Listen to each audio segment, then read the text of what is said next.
What's up, A to Z Sports? Recording for a Friday morning as Easton Freeze is in Indianapolis at the NFL Combine, wrapping up our morning show week of Easton and Sam being at the Combine. We're going to have a conversation about the curveball that was thrown our way overnight, I guess Wednesday night into Thursday. And now we'll get to talk about it for Friday morning. We'll also talk about the franchise tag news that was dropped by the Chiefs, kind of surprised out of nowhere, on Trey Smith and how that can impact the Titans in free agency. But Abdul Carter has an injury, and that came out of nowhere because we talked on yesterday's show, Thursday morning show, about him wanting to be the number one overall pick. And now there's a massive question around if that is feasible or not. So we are recording on a Thursday evening for Friday morning because at this exact time on Friday morning, that people are watching this right now live, that we're looking live, but we're recorded, Easton is going to be talking to either Shedeur Sanders or Cam Ward, but not both. And we'll talk about that here and why in a second. Not both, just to piss you off even more, Easton, off the top of the show here. But Easton, before we officially get going, tell the people what they got to do. Hello, people. Hope you're having a great morning. We need you to help us out by hitting like on Facebook and on YouTube. Like the show for us this morning. Hope you've enjoyed our pre-recorded episodes this week. I know we love to be live, and if the Combine would just let us sleep in, I guess not us, but everybody else sleep in a little bit, we could do these shows in the morning live. But frankly, when given the choice between being here with you guys like I am every day of the year or going to talk to Shedeur Sanders the one time I get to, I'm going to go do that. And it's going to be better for all of us because I'm going to get to hear from him and then bring you the information that you need to know. So hope that you have been enjoying these. Thank you for still listening. Thank you for still interacting, have been watching along with you all in the morning. I guess just because I'm a big fat narcissist, but also I like to read all of your comments and see what the interaction of the show is. So thank you guys for that. Hit like for us, and we'll get today's show off and rolling. Yep, let's do it officially. Welcome into A to Z Sports here for a Friday morning. I'm Austin Stanley. He is Easton Freeze in Indianapolis at the NFL Combine, reporting on the Tennessee Titans and the NFL draft as a whole. And we are Nashville's on-demand sports network, going live weekday mornings at 8 Central Time. We'll be back live next week, right before free agency week gets going, but that's crazy. But live weekday mornings at 8 Central on Facebook, YouTube, and Twitch. Links to the show segment by segment on our Twitter X timeline. Follow us there at A to Z Sports. Hit us up on Instagram, TikTok, and Threads for more great Titans content, and leave us that 5-star Google review. That goes a long way for us as a company, A to Z Sports, when you do that.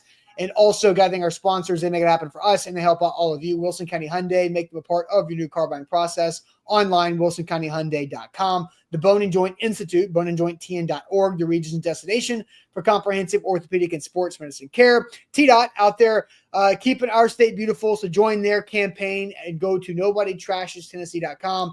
And our friends at Bart Durham Injury Law, where a crash can change your life forever, but help is just a click away at bartdurham.com. And all of our Combine coverage the entire week through Friday, through Saturday, and most of Sunday is presented by our friends Bart Durham Injury Law. Longtime Nashvillians, 50 years in business in Nashville, serving Nashvillians, mid-state Tennesseans and Tennesseans across the entire state for whenever a wreck happens in your life. That is the work of justice for Bart Durham Injury Law. Bart Durham passing away last spring, but his son Blair Durham, Marine vet and great Nashvillian, stepping in, running the show, not skipping a beat, as they are the place to go whenever you need them the most. So, Easton, normally I've been asking either you or Sam to kick these things off. Or what's your biggest takeaway from the Combine since we last talked? But I kind of threw this out there. We got a curveball. We'll talk about Abdul Carter's injury. We'll talk about Trey Smith getting the franchise tag from the Chiefs. But I hinted at it. There's two things. One, Shedeur Sanders and Cam Ward talking at the same damn time on Friday morning. And then we got to go to Starbucks and get a little caffeine before we get into that. So why are Shedeur Sanders and Cam Ward talking simultaneous and not staggered? Tell me. Because the NFL hates us, and they said, screw you guys. You have to pick. Paul Karski even emailed the league or somebody in the league and asked why, or are they going to change it? And they said, no, good luck. And they told him to stay loose, which was the exact language that he was given back. They said, hey, stay loose, man, which is just an infuriating answer. So maybe their justification for it is, like, if you saw on my Twitter account today, I posted a picture of the herd of humans around Travis Hunter, and it creates for a very crowded situation, not an untenably crowded situation, but crowded. I guess they want to cut that in half. I think it will be a nice little social science thing to see, is it 50-50? Or what's the split? I'm going to probably maybe take a photo of what the split looks like there. And you should. Apologies to all of the other gentlemen that are in that time slot who no one will be speaking to. They'll just be sad and at their podium alone. So that is frustrating. And then, Starbucks, man, that dropped like right before social hour. Happy hour at the combine starts at 9-10 p.m. here in Indianapolis. And that dropped. And, I'm in a bar with like some of the smartest ball knowers that you watch on TV from all of these big name people that we're there to talk ball. And we're all yapping about insiders accosting each other at a Starbucks in a hotel lobby. It's good stuff. I mean, I saw Florio, who's the one that broke the story on Pro Football Talk, said today that it was the most page views they've gotten on their site by far this week, which is very funny and maybe a sad reflection of the social, the reality television of our society. Yeah, sure. Yeah, sounds good. Yeah. I wish I was there. It sounded like it was. I heard from some people that were in and around the situation. It sounded very funny. Yeah, I mean, I'm not a Starbucks person, and I know Ian Rappaport is no longer a Starbucks person either. But I'm guessing that he orders a Venti, definitely not tall when he's at Starbucks. So I don't know. We'll see what the ramifications are coming out of that skirmish overall. No comment. Just gonna let that one ride. Okay. Let's jump into the Abdul Carter conversation because the curveball that hit everybody shortly after the Jordan Schultz versus Ian Rappaport spat was the fact that Abdul Carter has a foot injury. Test results today revealed, this is from Adam Schefter, who was not at Starbucks during that time in that fight, but potential number 1 overall draft pick Abdul Carter has a stress reaction in his right foot, and the Penn State standout will need to decide whether to have surgery.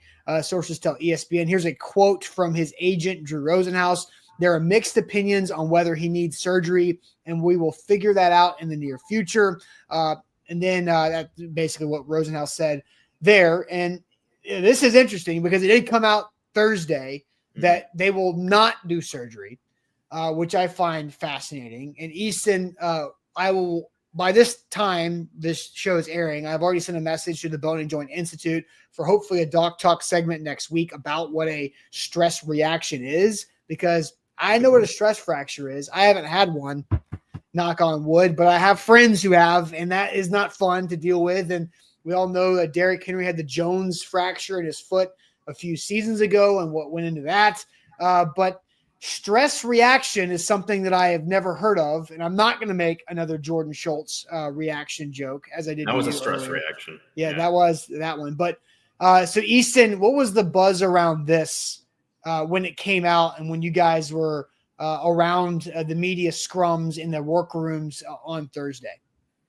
Yeah, here was the live reaction last night when those two things dropped. We were all sitting around social hour and this Starbucks thing came out and we're like, oh shoot, did you see this? And then an hour later it was like, oh shoot, did you see this? Like, not something you want to hear at all. And as a reporter, annoying that it comes out when every reporter in town has a drink in their hands. And I've got people texting me like, what's your take? And I'm like, this is a bad time to ask for my take, man. I don't know. It seems like not a big deal. And today, when we heard that he's not going to have the surgery, sure does seem like it's not that big a deal. Yeah, the whole stress reaction versus stress fracture, I don't know. The point is, they found it in his medical testing yesterday at some point. I guess the question then becomes how big of an impact, I think the fact that he's not having surgery, because when it was reported he may be having the surgery, the talk was it'd be surgery. He'd be out for about 8 weeks. He wouldn't be able to, show off at his pro day, compete at his pro day. Right. And that, that I guess that's part of the consideration that went into it, is that he really wants to be able to show off at his pro day. And of course, we know he's still nursing that shoulder injury from the playoff. And so a little banged up. And that's part of the shoulder injury was the reason why he wasn't testing in the first place this week. And so maybe a little bit worse for wear right now. But the fact that he's not having the surgery, I think, raises more questions that I didn't have previously, because we wouldn't see him as pro day and that'd be a bummer and whatever, but who cares? We know what kind of talent. He's not somebody we need to see at his pro day. We'd like to, and it'll be a bummer not to have his numbers, but just get the surgery, man. Right? That was my reaction. Was just get the surgery, not 8 weeks, whatever.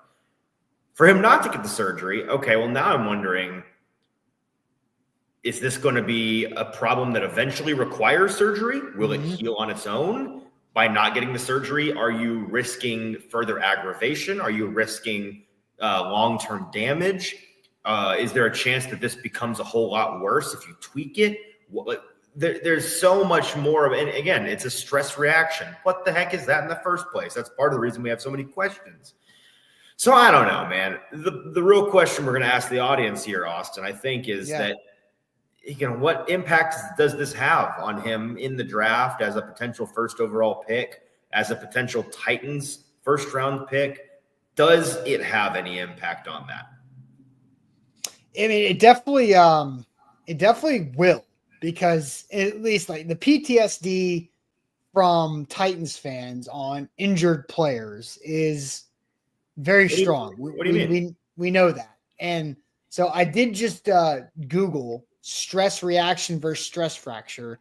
Do you want me to read you the AI overview of stress reaction versus stress fracture? Yes, please. Lay it on me, doctor. All right, here we go. A stress reaction is a bone injury where the bone experiences microscopic damage due to repetitive stress, causing pain and inflammation, but without a complete fracture.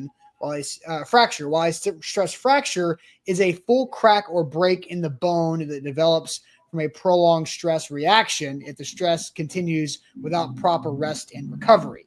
So essentially, a stress reaction is the early stage of a potential stress fracture, which my common sense would have put that together. But that is the AI overview of stress reaction versus stress fracture. Okay. I feel like I understand it a little bit better now, but okay, sure. So what does that mean? That's still the question. What does that mean? It doesn't change our question one bit. So let's ask the audience here on this Friday morning to get you guys involved. Does Abdul Carter's foot stress reaction scare you off of the Titans drafting him with the number 1 overall pick? Does Abdul Carter's foot stress reaction scare you off of the Titans drafting him with the number 1 overall pick? I will put up a YouTube poll as I'm watching this right now, probably in my kitchen. But let's just conveniently tell you about the Bone and Joint Institute. boneandjointtn.org, the region's destination for comprehensive orthopedic and sports medicine care whenever you get hurt. If you have a stress reaction or a stress fracture or tendonitis or anything else, soft tissue, if you have a break, if you need a surgery, these guys got you covered. They are the experts, and they've got all the resources at their disposal under one roof in Franklin, Tennessee, off of I-65 and Highway 96. The Bone and Joint Institute, I've been there for a couple different things over the last 3 to 4 years. They've helped me out, educate me on how to rehab from home, to stay out of the doctor's office, because that's the ultimate goal, to get healthy and to not deal with these nagging injuries. You can book an appointment only if you need them, when you need them. Hopefully you don't, but they're there for you online, boneandjointtn.org. We are also brought to you by TDot. Be part of the solution to end littering in the great state of Tennessee. Did you know there are over 88 million pieces of litter on Tennessee's roadways right now? It's a very big problem, but we can be a part of the solution together. TDOT spends over $23 million each year cleaning up the litter in our state, but they can't do it all alone.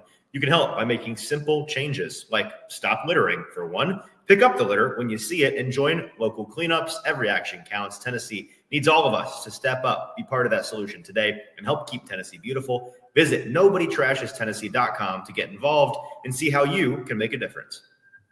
All right, so here is the report, once again, from Adam Schefter that came out late Wednesday night at the NFL Combine. Test today revealed that potential number 1 pick Abdul Carter has a stress reaction in his right foot and will decide soon whether to have surgery or not. Drew Rosenhaus and others came out on Thursday and said no surgery will be had for Abdul Carter's stress reaction in his right foot.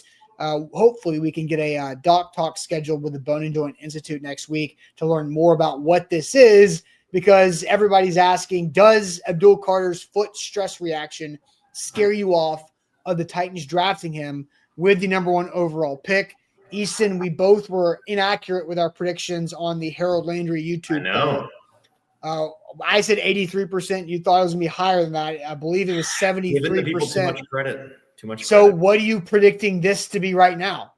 Early poll results, yes versus no. How many yeses? What's the yes percentage of people that are scared to draft Abdul Carter because of this foot injury? I'm going to say 23% of people are scared. Really? I am, which I think is crazy, and I think those people are wrong. But based on what I've read on Twitter today, in a very scientific scrolling of my feed, it seems like there are some people worried about it. See, you think you said 23%? Which I think is a high number, yes. You think that's a high number? I do. I want to give people more credit and say like 12, but I think it's a low number. Oh. So are you not worried? Not even a little bit. Are you? Yes. Tell me why you're not worried. Tell me why I should not be worried about this. Well, yeah, I got you. Here's why you shouldn't be worried. Because it was going to be an 8-week thing that he needed surgery for, and the doctors have deemed it not necessary for him to have a stress fracture or a stress reaction surgery on it now, when this would be the ideal time for him to have it. I think the fact that it's this little thing that came out of his medicals where, here's the thing. A lot of guys go through the medical gauntlet. If you talk to doctors, they'll tell you about something called an incidentaloma, which are things that you find. Like if you just go to the doctor as a clean, healthy person and they just have them scan you to death and like do all the tests, you're liable to find something that's weird or wrong, or, oh, look at that. You've got a stress fracture in your foot. You didn't even know it. It's not necessarily a good thing to do that, because unless you're, I guess, a professional athlete, then you do that for good reason. I'm saying as regular people, you don't do that because you find it and it's worrisome for no reason. Now, I'm not saying that's the case for Abdul Carter, but what I am saying is that it sounds like this is, because that's what they do here at Indianapolis, right? Every guy goes through all these otherwise healthy players. They go through MRIs and CAT scans, and the doctors poke and prod, and they look for anything potentially wrong with their entire body. And Abdul Carter's came out because he's such a big prospect, and it impacts the timeline of his pro day and testing and all of those things. A lot of guys have this kind of thing pop up from their medical, and it doesn't come out. The teams know about them, right? Really? What? Really? You think Yeah. There are a decent, like, how many guys are there? 350 guys at the combine, roughly? That sounds about right. My point is, I would bet that, I would bet that things of this caliber are more serious in terms of medical history.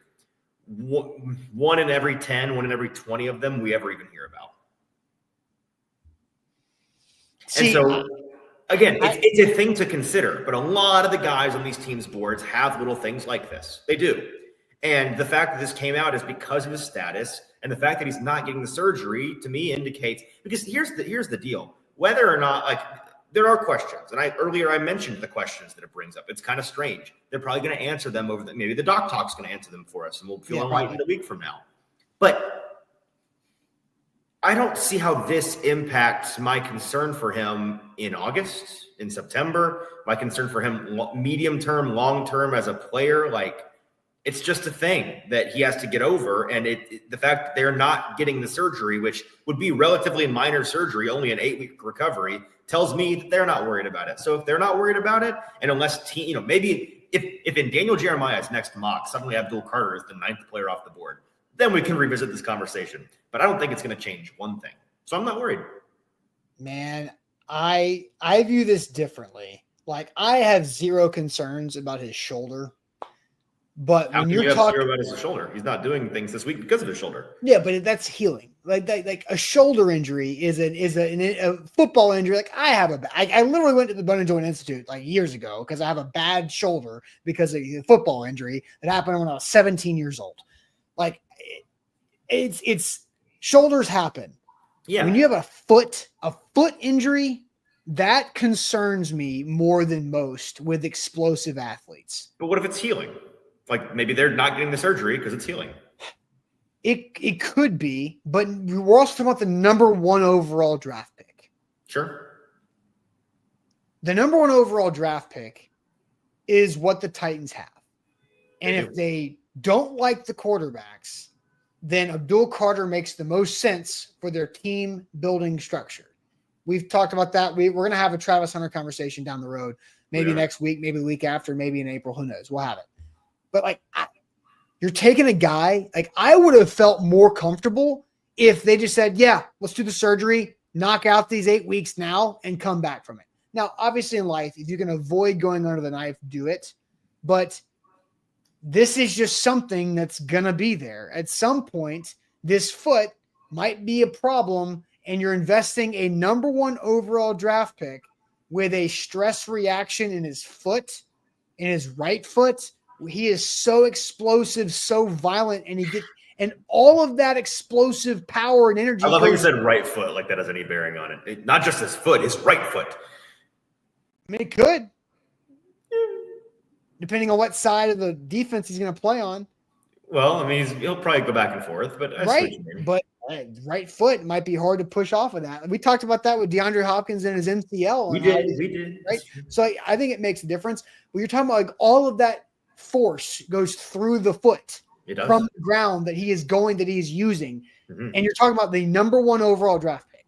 Like I have concerns right now, before I have any more information, and I haven't talked to any experts yet, but this is my authentic, organic reaction is I am worried about Abdul Carter as of right now with the number 1 overall draft pick with this foot injury because of what it could potentially become. Now, I can be moved off of this if I talk to an expert and they chill me out a little bit, and that's fine. If they tell me it's going to heal in 8 weeks with or without surgery, okay, all right. But you cannot miss on this number 1 overall pick. If you trade back to 3, it takes way more pressure off of taking a foot injury Abdul Carter at 3 compared to number 1. I don't know how much pressure that takes off. It's still the 3rd overall pick. Yeah, but it's not number 1, right? If you take an it's still your first round draft pick. I know, but you got extra something out of it by moving back. If you take an injured guy, when's the last time an injured guy has gone number 1 overall? I don't know. I mean, Julio Jones was hurt. Number 1 overall. I know. I'm just thinking of guys that were highly drafted guys. Injured guys don't go number 1 overall. They just don't. Well, so as of right now, he's going to be injured by the time that he's drafted. And that's what, as of right now, he's an injured guy. And as of right now, I have. As of right now, the doctors found a thing that he didn't think was a problem. So is he really? Yeah, but you know what? Yeah, you don't just all of a sudden have like really bad, scary cholesterol levels. It grows. like it's Okay, but like things get worse with time. My point is he walked into that doctor's office without a foot injury. You're telling me he walked out with one? A lot of guys can walk into a doctor's office and have high blood pressure, but it doesn't bother them until years later and they have a heart attack because they have high blood pressure. Okay. I'm just saying, it's there, right? It sounds like you're more concerned about the decision to spend the first overall pick than you are concerned about Abdul Carter, the player. Is that fair? Yes, and which is what we're talking about. If that's the case, then you shouldn't be worried. If you're not worried about Abdul Carter, the player, because of this injury, then you still take him first overall. If you're not worried about the player, what's stopping you from taking first overall? The narrative? Because I don't have enough information about the injury right now. So I'm sure the teams do. They have more than if they're taking him 1 overall, then they're going to know it's not a big deal. But they're going to have to sell that. Well, luckily the draft's not tomorrow. I know, but and this isn't an ACL injury, right? Like when they took Jeff at 19 overall, ACLs are routine. It's crazy. Like they used to be career ending. Now ACLs are routine. Right. Foot stress fractures, those type of bone, like a foot is nothing to mess with. Like you can Google famous athletes with foot injuries where it really derailed their career. Now, normally you're talking about athletes that are abnormally big, and Abdul Carter. You can do the same with ACLs. Not modernly. No, not. Who did we talk about yesterday? Who can't play anymore after he tore his ACL? Harold Landry. Yeah, but that's because that was like happened in like year 7 of his career. He's only 28 years old. It derailed his career.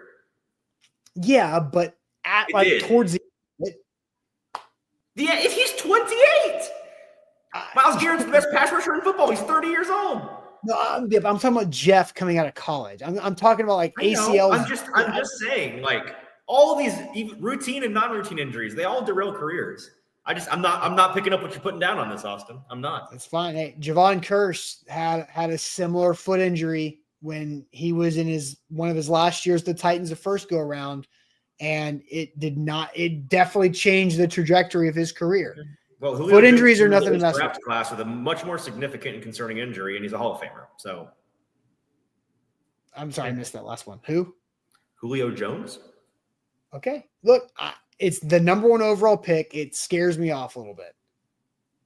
Clearly, as of now. Well, and that's why. Hey, that's why last night, while I was thinking about this at like midnight, I tweeted out like the broke take is this is not ideal for the Titans. The woke take is it might be super ideal for the Titans. If it's a little scary, Abdul Carter maybe fall a couple spots. Quarterbacks right go up a little bit. Abdul Carter. You're right there on like the tradability of the pick. I agree. The tradability of the pick was always high, but if the Titans don't want a quarterback, but yes, no risk it, no biscuit. It's just, you're putting yourself out there. You got Mike Borgonzi, a first-time GM with Chad Brinker, first year in his football operations presidential seat, and then a coach who's got to win some football games and show progress. And you're going to and you have the number 1 overall draft pick, and you draft an injured guy. There are concerns. You're putting yourself in a vulnerable spot if you just draft Abdul Carter, number 1 overall, after this injury news. That is true. No, you're right. You make a compelling case. Don't take guys that are concerning at 1 overall. So they should just go ahead and take Travis Hunter and call it a day. I agree. If that's what you think, that could be fine. Well, the quarterbacks are concerns because we're not sure if they're good at football. And this guy's got a bum foot, so you have to take Travis. And I've been Abdul Carter at 1 or trade back for a few weeks now. Time to change it up, buddy. Abdul's nice, but Travis is generational. All right, let's talk about the other news of Thursday that will affect the Titans in free agency, and that is the news that the Chiefs slapped a big old franchise tag on starting right guard Trey Smith, former Tennessee Vol. There was idea, Trey Smith, Jackson, Tennessee native, could hit free agency because the Chiefs afford to pay him and Creed Humphrey big money right there in the center of the O-line for Patrick Mahomes. Are they going to let Trey Smith walk? Well, and the intriguing move, according to Ian Rappaport, the franchise tag $23.4 million on a 1-year guaranteed salary for Trey Smith right there. Let's ask this question to the audience overall. Trey Smith, franchise tag by the Chiefs. Is this a big deal, small deal, or no deal for the Titans? Big deal, small deal, or no deal for the Titans that Trey Smith was franchise tagged by the Chiefs, $23+ million on a 1-year franchise tag for offensive linemen. And Trey Smith, the right guard that could have been a great hometown return story at a position of need, is a really good player for the Titans, but not going to happen anymore. But we'll get to the chat here in a second. I'll put up another YouTube poll. We'll see how this one goes too. But first, Easton, tell everybody about our great friends at Bart Durham Injury Law. Yeah, there's so much more to say, but before we keep going, got to tell you about our good friends over at Bart Durham Injury Law, where they believe a crash can change your life forever, but help is only 1 click away over at bartdurham.com. Their fight for justice is your big truck wreck. They want to help you out 24/7. They can be reached at 615-242-9000. The team of attorneys at Bart Durham believe that you deserve to be paid, and they're available to meet with you wherever is most convenient, including virtually over the phone. So visit the website, bartdurham.com, for current news, blogs, or to contact them for a live chat. They've been in business since 1975 over there in Capitol View, Nashville. They got 50 years of experience dealing with every kind of wreck under the sun. They can fight for anybody in any kind of automobile accident in Kentucky or Tennessee. Blair Durham is the fearsome leader over there, the former Marine veteran taking over for his father, Bart Durham, when he passed recently. Blair's doing a fantastic job. The folks over at bartdurham.com doing a fantastic job. If you need help with an automobile accident, check out our friends at Bart Durham Injury Law. All right. Also, Wilson County Hyundai for your new ride in Lebanon online. WilsonCountyHyundai.com to save some money right there. Bringing it back up, the Chiefs' surprising move to franchise tag right guard Trey Smith. A big deal, small deal, or no deal for the Titans. I will put up a YouTube poll. I think this is going to be a big deal. Majority from the chat in the YouTube poll. Easton, are you big deal, small deal, or no deal on this? It's a small deal to me. I don't think that. Listen, I don't know if Trey Smith was all that gettable for the Titans in the first place. Gettable if they wanted to spend the money, but reasonable in the sense that we know what their approach is going to be in free agency. We know how they want to build this thing. They want to take the slow, reasonable, rational, sober approach to team building. And they know that's going to be a long process of hitting on draft picks primarily. And so spending a lot of money on, listen, the Chiefs chose with their franchise tag to spend a lot of money on Trey Smith. I don't think that necessarily the Titans were going to have to spend that on him, but it was going to be somewhere in that ballpark. And that was going to be a big chunk of their free agency spending on a guard. He's very, good. He's a good player. I'm not even sure he's a very good player at this point, to be honest with you. Last year, he was a fine player, like above average. I wouldn't say astonishingly good. I would not say worth the money that the Chiefs chose to franchise tag him with. And listen, we have known now for longer than just today that the Chiefs, at least publicly, have been very vocal about their desire to re-sign Trey Smith. They want him on a long-term deal. They still want him on a long-term deal. The franchise tag's just a placeholder to lock him down, essentially saying, don't even think about shopping around, looking elsewhere. You're going to be here, Trey, one way or another. So let's get this puppy done, and we'll keep you here on a long-term deal if we can hammer that out. Now, still possible, technically, that a team trade. You can tag and trade.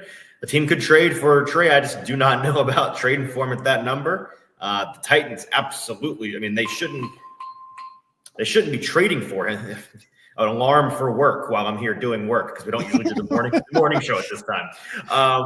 The Titans probably shouldn't have spent that much money on him, period. They certainly shouldn't send something to the Chiefs in order to spend that money on him. So I think it's a small deal. Would it have been nice to get him in Nashville? Would it have shored up the Titans offensive line? Absolutely. Would Vols fans have loved it? Yes, it would have been A++ pandering, but alas, not going to happen. Yeah, I don't think this would qualify as pandering. I think this would qualify as acquiring good players for your franchise. Doesn't matter. Nothing else matters. If they're a Vol, it's pandering. No, but how about this? When you are getting players in free agency, it is a speed dating acquisition, right? It is very quick. You have to, do it over the phone. Like, you're not recruiting this thing with big players in free agency. Mm-hmm. So getting a guy that you know very well and you know how he's going to fit and how he can be a net positive, not just on the field, but in the locker room and in your franchise, is big. And Mike Borgonzi knows Trey Smith very, very, very well. And knows exactly how that would fit, sure. Right?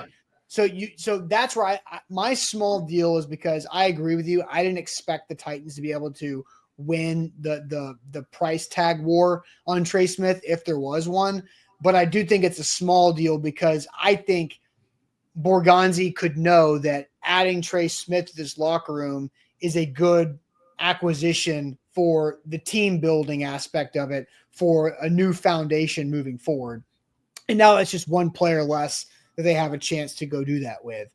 And so I wasn't getting my hopes up on Trey Smith coming back to Tennessee. It would have been a really cool story. Rarely do things like that happen. Yeah. But I agree with you. I think Trey Smith's going to get a long-term deal to stay in Kansas City. They're not going to let him play for $23.4 million on a 1-year salary with all of it's on the cap this year. They're going to spread that thing out, and Trey Smith's going to get paid, which he deserves. Well, and again, when you're Trey Smith, from his perspective here, he may have been interested in getting the most dollar signs he could elsewhere. But now that he is locked into the Chiefs one way or another, to him, it probably makes the most sense to, all right, well, let's get this thing locked up because, especially an a middle-aged by NFL terms offensive lineman, you never know how long. What? Middle-aged offensive lineman. How old is Trey? Like 26. Yeah. Statistically, that's the middle of an offensive lineman's career. Don't offensive linemen have like an upward trajectory through their up until 30, 31? In terms of talent or length of career? I'm talking about just total years in the league. I'm talking if an offensive lineman can make it to 30, 31, they're generally playing some of their better ball. I'm not talking about the quality of their play. I'm talking about total years in the league on average. He's been in the league for what, 5 years now? 4. Yeah, but this is his 5th year he's about to enter into? He's about to go into his 5th year, yeah. So just my point is, going into your 5th year, you have already surpassed the average length for an NFL lineman. Yeah. Okay. All I'm saying is, you're at the point where you don't know how, you never know. It could be your last year. You never know. I think for most offensive linemen, some of their best, if they make it long enough, which is a key. You're right about that part. It's just not what I'm talking about. Okay, yeah. I see what you're saying. Yeah. I'm not saying he's on the decline talent-wise. I'm just saying statistically, you want long-term security financially at this point in your career, right? That's all I'm saying. Yeah. He's a 6th-round pick, right? Because of the blood clots out of college and all that stuff we know, well documented. But yeah, this is his chance to get paid big time. On a 3 or 4 year deal, or whatever that turns out to be. And then another chance to get paid. For those that didn't catch what I was picking up on, offensive linemen, I think, have their best years in their late 20s into 30. They get stronger, they get smarter, more savvy, more technically sound. And so I think it's actually not a bad move. If you can find the offensive linemen that still haven't hit their ceiling yet, those are guys you should be able to invest in second contracts as they get older. I think, Ben Jones, kind of an example of that up until he started to fall apart and you just needed rolls of duct tape to hold them together. But overall, Trey Smith, good player, gonna get paid, but a small deal for the Titans to not be able to go after his services, considering the Mike Borgonzi connection. All right, Easton, that's kind of it for the topics for today. I know you've done a lot of good stuff and pre-recording. You have some good things coming out over the weekend. I want to hear some of the stuff that I've got from this week, and still recorded 3 interviews with 3 folks that today. We're going to have these rolling out every single week from now until the draft. And I was about to say combine, but I'm at the combine. Listen, it's been fun because I was talking to some friends here about this. It is a very different experience covering the first overall pick in the draft. I've covered 3 drafts now. It is my 4th, extremely different situation. It's nice in some ways, and it's a curse in others because you go from being usually one of the most, if not the most irrelevant team, to being very relevant. And at these events, everybody wants to talk to me and be my buddy because what are the Titans going to do? And that's fun. And who's seeking out the Washington Commanders beat guy right now to figure out what the Commanders are doing? You know what I mean? Nobody cares what the Commanders. Nobody cares. So that's the consolation prize for suffering through the season you did. But also, I can palpably feel you all, the people, whenever I want to veer off into day 2 edges and day 3 wide receiver options. Your eyes glaze over and you don't care anymore because you want us to talk. You want us to talk about first pick, baby. And we've been doing that for a while now. And this week I had a chance to finally. We're gonna just dip our toe into because listen, brother, Titans have some picks. They're gonna need to hit on them on some key positions that we've talked about of need. And there are some good players in this draft. Folks, another pet peeve of mine, Austin, to leave us on here. I've heard this week, and I think it's perfect. A lot has been made about how this draft is it's kind of a down draft, kind of a down year, no star power. It's true that the star power is down. While this is not a stars draft, it is a starters draft. There are a lot. When you go player 10 through 50, they're all relatively the same caliber player, but they're all all very useful NFL starters. Like, you can stock up your team with guys, and some of them just statistically will hit to be stars, right? They will. We won't see it coming. And so I'm looking forward to trying to figure out who those guys are. And the Titans need some starters badly. They can get them in this draft class. So excited to talk about more than just the first overall pick. Yeah, last year was unique because the top 10 was basically quarterbacks and wide receivers. Right. And then J.C. Latham and talk about a sugar rush. Yeah, no kidding. Joe crazy. Alt. Joe Alt. I almost forgot Joe. I did forget Joe Alt's name, which is wild from, just now, because we talked about that guy like we're talking about Shedeur Sanders and Cam Ward last year. But it's crazy how quickly you flush that out of your brain. We have so many new players we have to learn. You got to make room. We got to get Joe Alt doesn't matter anymore. Get the right tackle of the Chargers, don't care. Exactly. All right. That is it for us. Shout out again to Bart Durham Injury Law. All of Easton's upcoming interviews are also going to be presented by Bart Durham Injury Law. So excited for that throughout the draft season from the Combine. That is it for our morning shows, but content still coming fast and in a hurry from Easton and Sam in Indianapolis. Make sure you hit that like button, like the show, subscribe to the channel, 5-star Google reviews for A to Z Sports, and we'll catch you guys on a Monday morning. Content throughout the weekend, though, so we'll see you soon.